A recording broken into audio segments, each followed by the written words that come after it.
রমজান মাসে আমাদের অর্জন কি বলেন? আমরা কি অর্জন করব বলেন?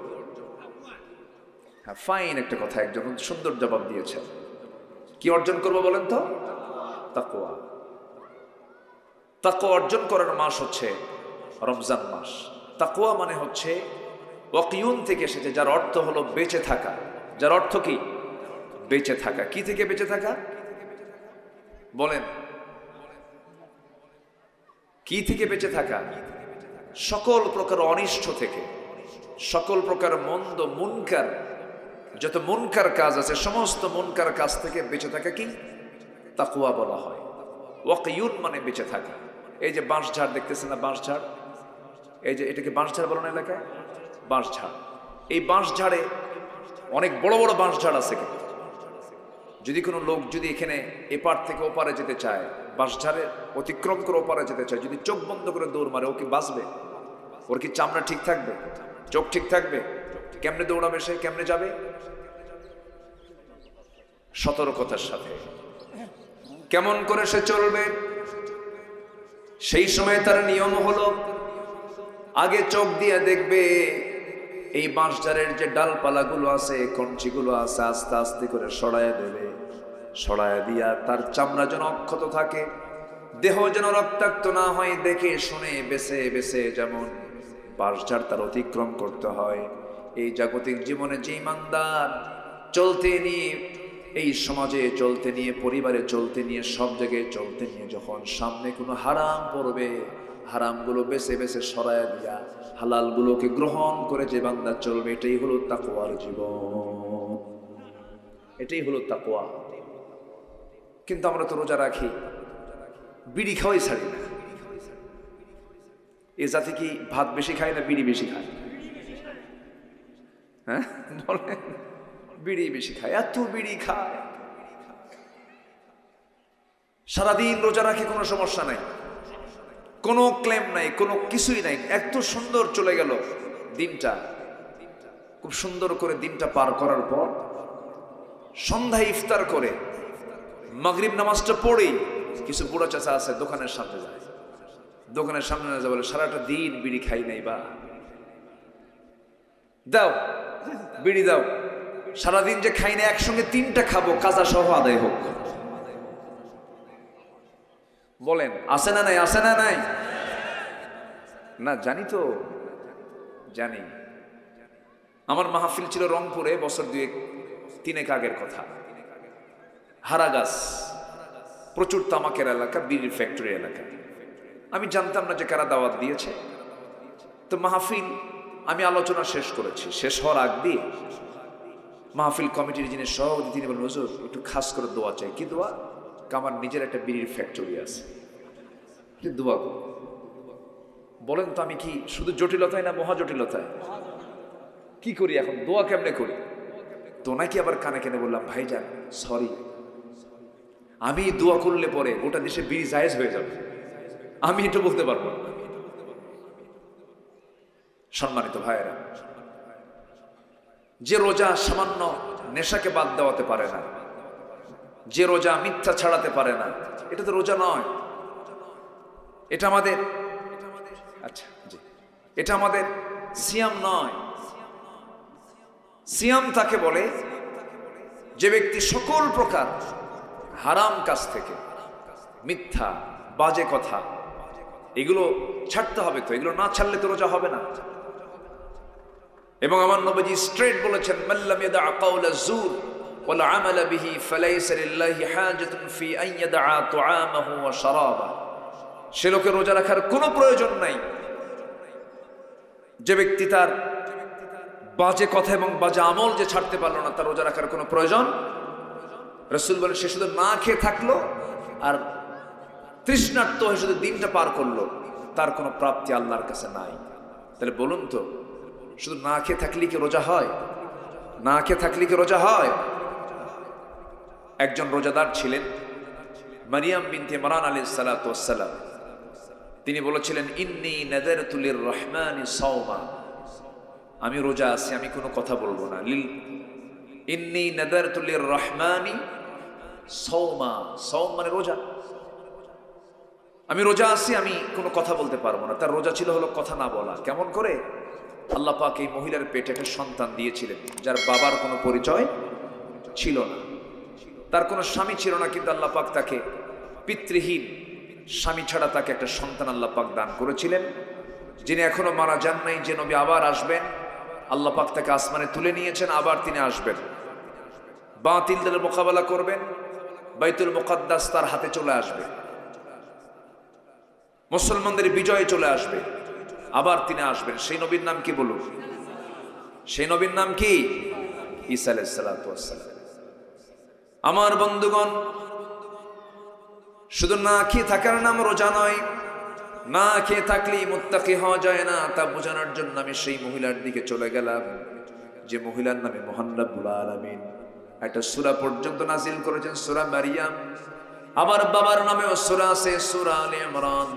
এই পরিবারকে আল্লাহ রাব্বুল আলামিন অনেক সম্মান দিয়েছেন, অনেক মর্যাদা দিয়েছেন। মহান রব্বুল আলামিন বলেন, ইন্নাল্লাহা আসতাফা আদামা ওয়া নূহান ওয়া আলা ইব্রাহিম ওয়া আলা ইমরান আলাল আলামিন। জোরে বলুন আল্লাহু আকবার।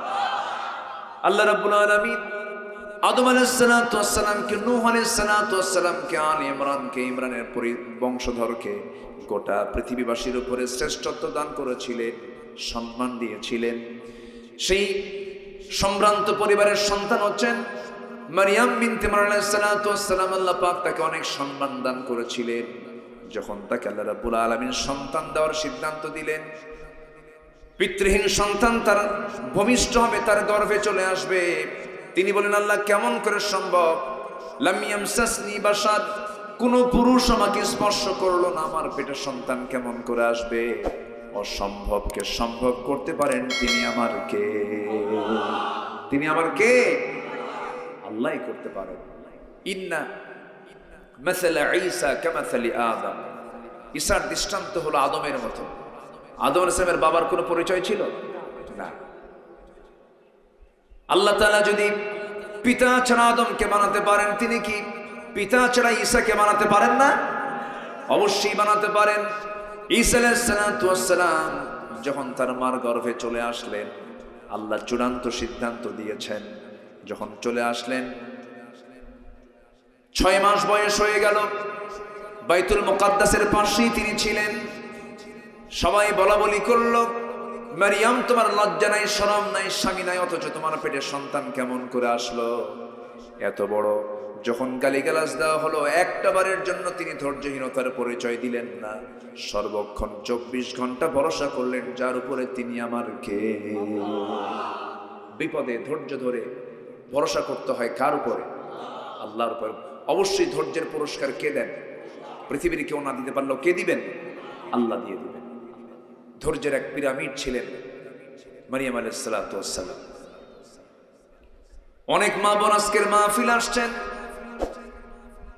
মারিয়াম আলাইহিস সালাতু ওয়াস সালামকে যখন আল্লাহ রাব্বুল আলামিন পেটে বাচ্চা দিয়ে দিলেন, গর্ভধারণ হয়ে গেল, 6 মাস হয়ে গেছে, লোকজন তাকে সন্দেহ করে শেষ পর্যন্ত বাইতুল মুকাদ্দাস থেকে ঘাড় ধাক্কা দিয়ে বের করে দেওয়া হলো। কিন্তু এই মহিলার, মারিয়াম আলাইহিস সালাতু ওয়াস সালামের দায়িত্বে ছিলেন আল্লাহর পয়গম্বর একজন, তার খালু জাকারিয়া আলাইহিস সালাতু ওয়াস সালাম। ওয়াকাফালাহা জাকারিয়া, তিনি 3 দিন একটানা তার ঘরে যান নাই, তার দায়িত্ব তিনিই নিয়েছিলেন। কিন্তু 3 দিন তিনি দেখতে যেতে পারেন নাই, দরজা তালা মেরে তিনি বাইরে চলে গিয়েছিলেন কোথাও। 3 দিন পর এসে দেখেন একদিন মারিয়াম আলাইহিস সালাতু ওয়াস সালাম তিনি বসে আছেন, তার সামনে অসময়কালীন ফলমূলগুলো তার সামনে কে যেন হাজির করে রেখে দিয়েছে। জোরে বলি সুবহানাল্লাহ। আন্না লাকি হাদা ইয়া মারিয়াম। জাকারিয়া আলাইহিস সালাতু ওয়াস সালাম বললেন যে, মারিয়াম তুমি এগুলো পাইছো কোথায়? এই ফল তো এখন পৃথিবীর কোথাও নাই, এই ফল তুমি পাইলা কোথায়? তিনি বলেন, ক্বালাত হুয়া মিন ইনদিল্লাহ, আল্লাহর পক্ষ থেকে এই সমস্ত খাবারগুলো এসেছে।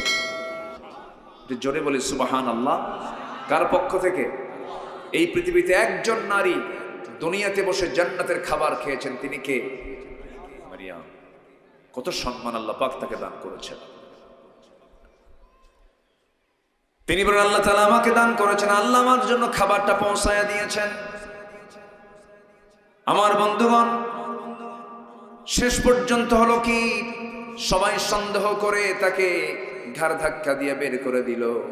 যেদিকে চোখ যায় সেই দিকে রওনা দিলেন, যেদিকে চোখ যায় সেই দিকে রওনা দিলেন। বায়েলহাম উপত্যকার দিকে চলে গেলেন।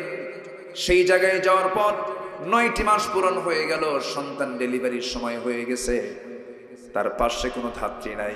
এই পৃথিবীতে 3 জন নারীর সন্তান ডেলিভারির সময় দুনিয়ার কোনো ধাত্রী প্রয়োজন হয় না। আল্লাহ সরাসরি ফেরেশতা পাঠা দিয়ে তাদের ডেলিভারি সম্পূর্ণ করায় দিয়েছে। এর মধ্যে একজন মারিয়াম। একজন কে? মারিয়াম। মারিয়াম আলাইহিস সালাতু ওয়াস সালাম শুকনো গাছের নিচে, শুকনো ডালের নিচে শুয়ে পড়েছেন। ঘুম থেকে জাগা পেয়ে দেখেন তার সদ্য সন্তানটা ভূমিষ্ঠ হয়ে ডান পাশে নড়াচড়া করতেছে। শুকনো ডাল, শুষ্ক পাতা। ঘুম থেকে জাগা পেয়ে দেখেন গাছের ডালগুলো সবুজের শ্যামলে রূপান্তরিত হয়ে গেছে, ফলমূলগুলো টসটসে ফলমূলগুলো সেখানে ধরে আছে। তিনি বিসমিল্লাহ বলে পারলেন, খেয়ে নিলেন, জীবনের শক্তি ফিরে পেলেন, সন্তানকে বুকের মধ্যে উঠায় নিলেন, জড়ায় নিলেন। আল্লাহ বলছেন, মারিয়াম তুমি এখন এই জায়গায় থাকতে পারবে না, তুমি এখন মানুষের মাঝে চলে যাও।